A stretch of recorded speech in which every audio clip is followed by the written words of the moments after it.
दोस्तों आज हम बीटीसी थर्ड सेमेस्टर का पढ़ेंगे मैथ और उसमें पढ़ना है हमको अवर्गीकृत आंकड़ों के माध्य, जिसका यूनिट नंबर 13 है और जिसमें हमें क्या क्या कवर करना है। पहला तो है आंकड़ों के केंद्रीय प्रवृत्ति के और प्रकार, और दूसरा है समांतर माध्य कब जब बारंबारता दी गई हो, तीसरा है समांतर माध्य की गणना जब बारंबारता नहीं दी गई हो, और फिर चौथा है अवर्गीकृत आंकड़ों का समांतर माध्य ज्ञात करना जबकि पदों की बारंबारता दी गई हो।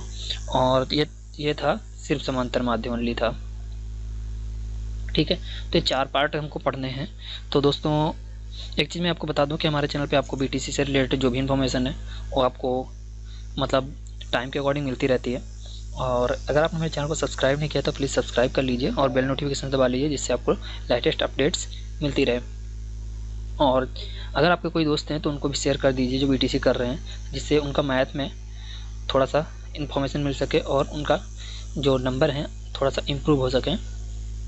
क्योंकि ज़्यादातर लड़कियों को क्या होता है, अगर लड़के हाई स्कूल में मैथ से होते हैं तो उनके जल्दी समझ में आ जाता है, लेकिन लड़कियों ज़्यादातर जिनके पास मैथ नहीं होती तो उनको थोड़ा प्रॉब्लम होती है। तो मैं चाहता हूँ कि ये वीडियो जिन लोगों को मतलब मैथ में कमज़ोर हैं तो आसानी से देख के समझ सकें। तो चलिए दोस्तों स्टार्ट करते हैं और देखते हैं कि अवर्गीकृत आंकड़ों के माध्य में आंकड़ों की केंद्रीय प्रवृत्ति और प्रकार। तो सबसे पहले इसका केंद्रीय प्रवृत्ति और प्रकार में देख लेते हैं क्या क्या हमको देखना है। तो इसमें पहला समांतर माध्य, दूसरा माध्यिका या माध्यक, तीसरा है बहुलक। 3 चीज़ें पढ़नी है। तो समांतर माध्य देखते हैं क्या होता है। तो समांतर माध्य में सिंपल सी बात होती है कि एक फार्मूला होता है। मैं आपको बता दूं, जैसे यहाँ पे देखिए समांतर माध्य दिया गया है, तो क्या चावलों की कुल बोरों की मात्रा, ठीक है, और बोरों की संख्या। तो अगर यहाँ पे देखें तो चावल के कितने बोरे हैं, 50 हैं अलग, 70 अलग हैं, 90 अलग हैं। तो बोरों की संख्या कितनी हो गई, 3 बोरी हैं। तो मतलब क्या हुआ कि अगर 50 किलो की एक बोरी है, 70 किलो की एक बोरी है और 90 किलो की एक बोरी है, तो उसका समांतर माध्य कितना होगा। तो हम क्या करेंगे, तीनों को जोड़ लेंगे और बाई 3 कर देंगे। तो मतलब एवरेज उसका समांतर माध्य कितना आ जाएगा, 70 किलोग्राम। तो प्रत्येक बोरे में 70 किलोग्राम गेहूँ होगा अगर ऐसा देखा जाए। ठीक है, अगर उसको तीन जगह डिवाइड करना हो तो प्रत्येक बोरे में कितना होना चाहिए, 70 किलोग्राम। अगर 50 बोरे और 70 किलो के 90 किलो के अलग अलग बोरे हैं और हम चाहते हैं उनको इक्वली डिस्ट्रीब्यूट करना चाहते हैं, तो क्या हो जाएगा, 70 किलोग्राम हो जाएगा। इसका सिंपल सा फार्मूला होता है जो यहाँ पे नहीं दिया गया है, तो वो होता है सिग्मा fx और अपॉन में सिग्मा f होता है। सिग्मा f को क्या बोलते हैं, जो मतलब नंबर्स कितने हैं, कोई क्वांटिटी कितनी है, और यहाँ पे बोरों की संख्या या फिर जितनी मात्रा किसी चीज़ की है वो दी गई होती है। तो ऐसे समांतर माध्य ज्ञात किया जाता है। अवर्गीकृत मात्रों का समांतर माध्य ज्ञात करना जिसमें कुल मतलब पद x1 x2 x3 से xn तक है, मतलब अनंत तक है, तो इनके पदों की संख्या क्या होगी, n होगी। तो इसका अगर फार्मूला देखा जाए तो क्या हो जाएगा, सिग्मा xi अपॉन n, जैसा मैंने सिग्मा fx करके बताया था। तो यहाँ पे सिग्मा, ये देखिए सिग्मा xi यहाँ पे दे दिया गया। xi मतलब यहाँ पे 1 से स्टार्ट होगा और n तक एंड होगा, इसका मतलब ये होता है, इसको सिग्मा बोलते हैं। n नंबर्स हो जाएगा। तो यहाँ पे क्या किया गया, इसको रिप्लेस कर दिया गया। हर बुक का नोटेशन का जो तरीका होता है थोड़ा सा अलग होता है, तो यहाँ पे भी इन्होंने इसको चेंज कर दिया है। तो यहाँ पे अगर उसका देखें तो उसमें भी वही किया गया, सबको अलग अलग ऐड कर दिया। वहाँ 3 था और यहाँ पे 10 है तो सबको 10 कर दिया गया, फिर 0 0 कैंसिल करके यहाँ पे 46 किलोग्राम आ गया।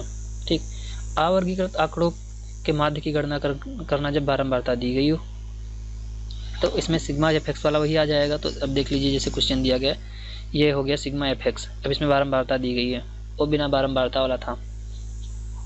तो देखिए x ये हो गया, तो इसका सिग्मा fx मतलब f1 x1 into f plus f2 x2 plus f3 x3। अब 2 कहाँ तक है, अनंत तक, जहाँ तक आप ऐड करना चाहें। इसी तरह f1 से लेके f1 तक, fn तक। तो यहाँ पे हो गया सिग्मा fx अपॉन f। तो ये बारंबारता वाला है, वो मतलब मैंने सोचा कि इसमें नहीं दिया गया होगा। ठीक है, अब तो इसको देख लेते हैं, इसकी एक सीरीज बना लेते हैं। तो ये पद हो गया, एक ऐसा है हॉरिजॉन्टल है, इसको हमने वर्टिकली ड्रा कर लिया, और बारंबारता इसको भी वर्टिकली कर लिया। वर्टिकली का मतलब स्तंभ। तो ये देखिए, ये पद हमने ऐसे लिख लिया, 4 6 8 10 12, 4 6 8 10 12 14। इसी तरह 3 4 2 2 6 8 ऐसे हमने लिख लिया। ठीक है, अब पद को हमने x माना है, इसको f माना है। बारंबारता मतलब फ्रीक्वेंसी होती है, इसलिए इसको f से डिनोट करते हैं। तो इन दोनों का f इंटू एक्स मतलब fx, तो इसको गुणा कर लिया तो 4 3 जा 12 हो गया, और 6 4 जा 24 हो गया, 8 2 जा 16 हो गया, और 10 2 जा 20 हुआ, 12 6 जा 72 हुआ, और 14 8 जा 112 हुआ,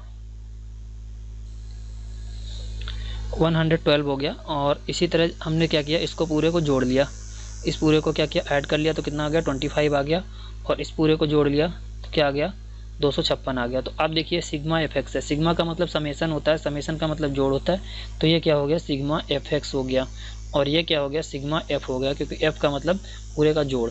तो अब देखिए sigma F x upon F, समांतर माध्य क्या होता है, इसको ए से कुछ लोग ए से डिनोट करते हैं, कुछ लोग ए एम से डिनोट करते हैं, मतलब अर्थमेटिक मीन होता है इसका फुल फॉर्म।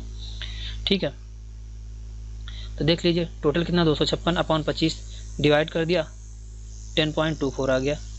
ठीक है, अब नेक्स्ट देख लेते हैं यहाँ पे मूल्यांकन।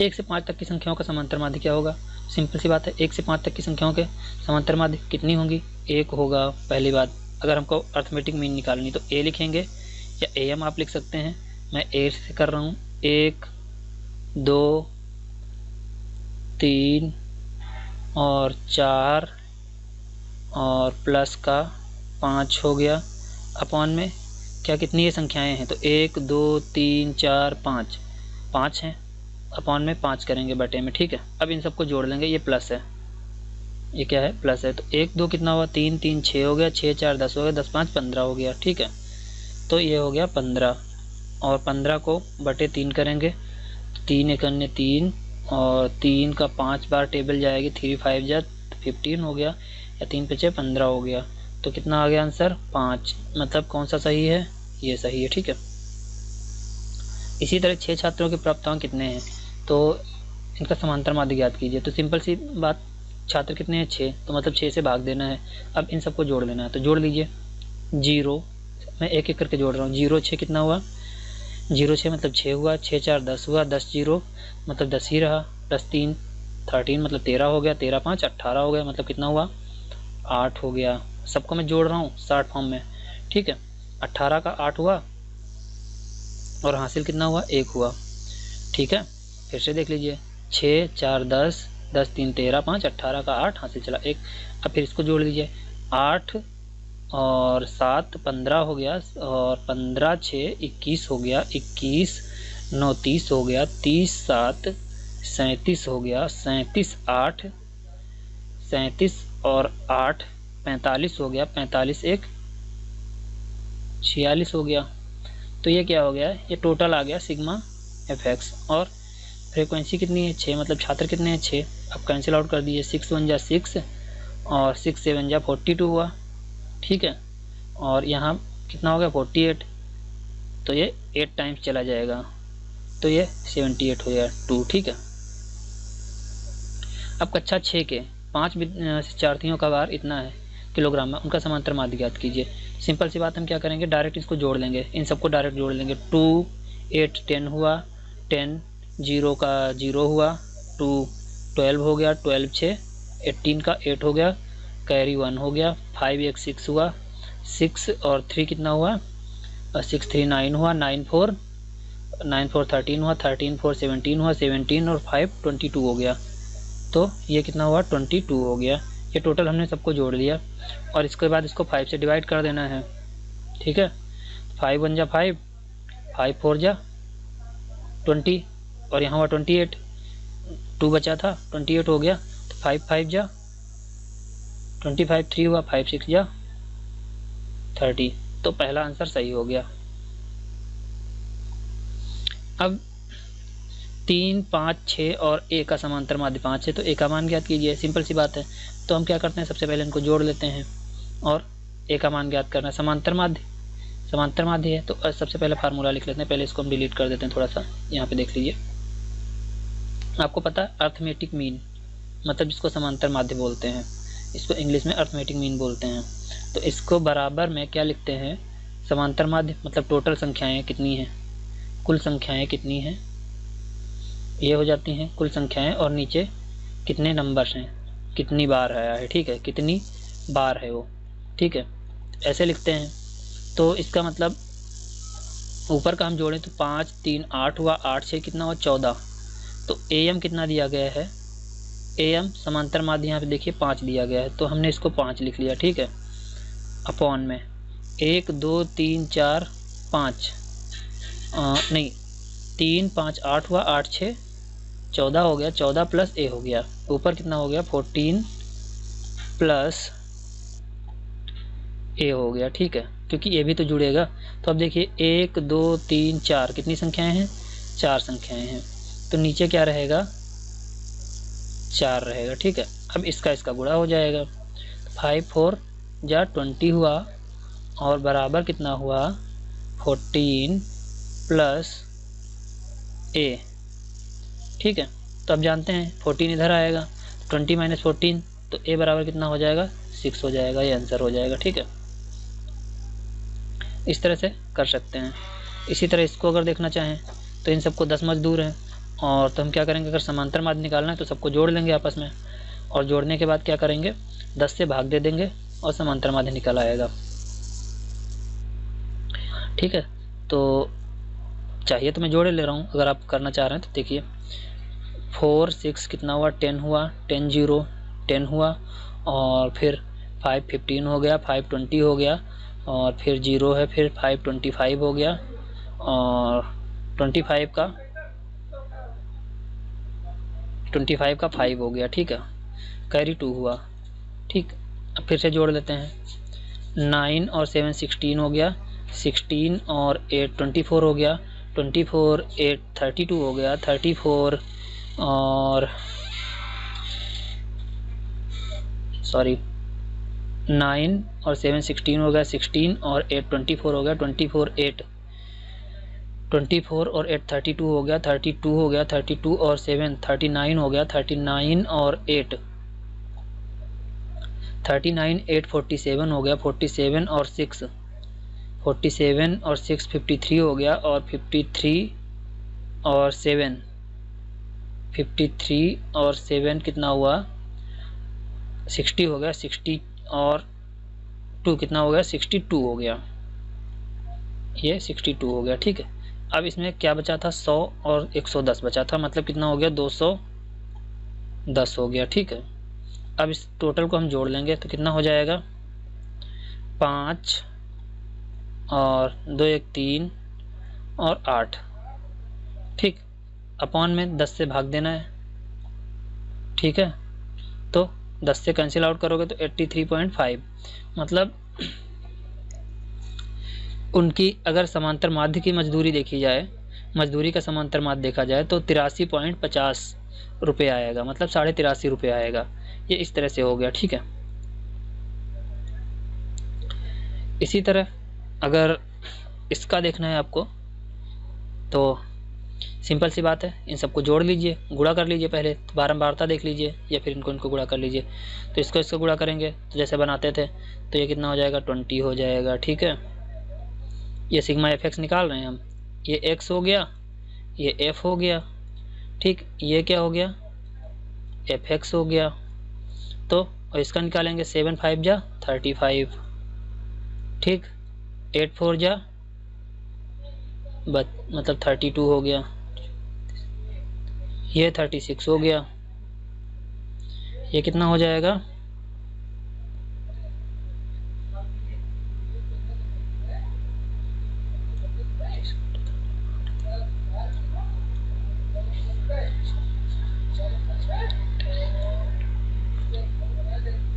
और ये हो जाएगा 96 हो जाएगा, ठीक। अब सबको जोड़ लेना है तो जोड़ लीजिए, ये 20 था तो 6 2 कितना 8 हुआ, 8 और 6 14 हुआ, 14 2 16 हुआ, 16 5 21 हुआ, और 21 और 0 का मतलब 21 का 1 कैरी हुआ 2 हमने इसमें 9 में जोड़ दिया तो कितना हुआ 11 हुआ, और 11 1 कितना हुआ 11 1 हो गया 12, 12 और 3 हो गया 15, 15 और 3 15 3 18 हो गया, 18 3 21 हुआ, 21 और 2 23 हुआ, 23 और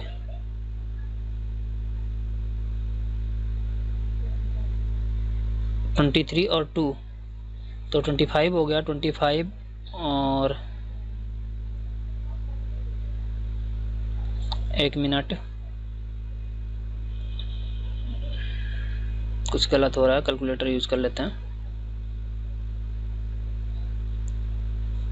तो इसको यहाँ कर लेते हैं, देख लीजिए कितना हुआ, 20 और प्लस 35 हो गया, प्लस 32 हो गया, प्लस 36 हो गया, प्लस 112 हो गया और प्लस 96 हो गया। तो ये टोटल हो गया 331। कितना हो गया, 331। यहीं पे गलत हो रहा था, 31 तो आ रहा था। अब इसके बाद बारंबारता सिग्मा एफ भी तो निकालना है, तो सिग्मा एफ करने के लिए टोटल जोड़ दीजिए। 4 5 9 हुआ, 9 4 13 हुआ, 13 3 16 हुआ और 16 और 8 24 हुआ, 24 6 30 हो गया। ठीक है, बस इसको 30 से डिवाइड कर दीजिए, तो डिवाइडेड बाई 30 तो 11.03 कितना आ रहा है, 11.03। तो इसका समांतर माध्य जो हो जाएगा वो 11.03 हो जाएगा, मतलब लगभग ये 11 के बराबर है। इस तरह से आप इसका भी समांतर माध्य निकाल सकते हैं। अब जैसे इसी तरह ये जो क्वेश्चन ये वाला बताया था मजदूरी वाला, 10 मजदूरों की प्रतिदिन फैक्ट्री वाला था, उस तरह से ये भी क्वेश्चन होगा, उसी तरह से ये भी क्वेश्चन होगा। तो इसको आप हल कर लीजिएगा। ठीक है, नेक्स्ट जो ये है क्वेश्चन नंबर 6 जो अभी सॉल्व करवाया है, इसकी तरह से क्वेश्चन नंबर 9 है और क्वेश्चन नंबर 10 है। तो ये क्वेश्चन सेम है, आप कर सकते हैं इसको। सिर्फ इसको भार को आपको x में काउंट करना है, बारंबारता को f में काउंट करना है। इसी तरह ऊंचाई को आपको x में काउंट करना है और इसको बारंबारता को f में काउंट करना है। और इसका सिग्मा f आप निकाल लेंगे, सिग्मा f आप इसका निकाल लेंगे और फिर यहाँ पे सिग्मा fx निकाल लेंगे और फिर a इक्वल टू जो आप फार्मूला रखते थे सिग्मा fx और अपॉन में सिग्मा f करके डिवाइड कर देंगे, आंसर आ जाएगा। ठीक है, तो इस तरह से दोस्तों आप इस यूनिट को भी इजीली सॉल्व कर सकते हैं। आज के लिए इतना ही। अगर वीडियो अच्छा लगा हो तो लाइक शेयर सब्सक्राइब कीजिएगा जिन लोगों ने सब्सक्राइब नहीं किया है। और अगर किसी के पास मतलब सॉल्यूशन नहीं है तो आप इस हमारे चैनल से आप पढ़ सकते हैं इजीली। अगर आप बुक नहीं भी ले रहे हैं, क्योंकि मैं बुक से पढ़ाता हूँ, तो आपको बुक लेने की ज़रूरत नहीं है। आप बस इसको थोड़ा स्लो वीडियो देखिएगा तो आसानी से समझ सकते हैं। थैंक यू दोस्तों, मिलते हैं नेक्स्ट वीडियो में।